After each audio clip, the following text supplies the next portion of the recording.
When you're thinking about filming and when you're thinking about shooting your first bits of video, it's very important that you understand some core principles about the composition of the shots that you're going to be filming. The first of these is to think about the rule of thirds. Now, the rule of thirds is a very well-established filming principle in which you put the point of interest, the main element of your shot, in either the left-hand side third or the right-hand side third, but importantly, not bang splat in the middle of the shot. So it's either to the left or to the right. This is very important because it's one of those classic shot composition rules and one of those shot composition principles. So the rule of thirds is very, very important. We're going to come on to look at the rule of thirds when it comes to interviewing people, but the rule of the thirds, the main point of interest in either the right-hand side or the left-hand side of the third.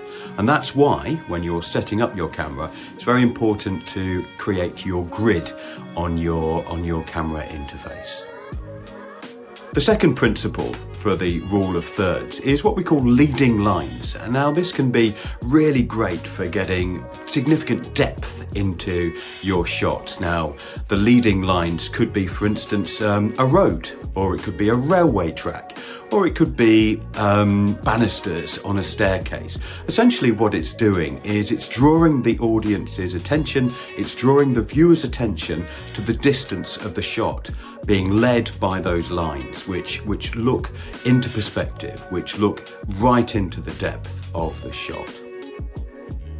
Third principle, and this is something that ever so slightly contradicts the rule of thirds, and that's symmetry. Now, symmetry can be an aspect of your film when you want to have maximum impact, and that's where you get your participant, where you get your point of interest right bang splat in the middle of the shot, right center of the shot. Now, this should be done sparingly because it's designed to have impact. It's designed to have real force in the shot. So symmetry is the third principle when it comes to shot composition. And then, we've alluded to this in the leading lines, but it's important to get depth into your shots, to make your shots as three-dimensional as you possibly could. So maybe to have something in the foreground or something in the background, which shows your audience that you've got real depth, that you've got real, very much a 3D aspect to the filming. The more depth you can get into the shots, the better. So those are some of the key framing principles, some of the key shot composition principles for you to consider when you're beginning your filmmaking.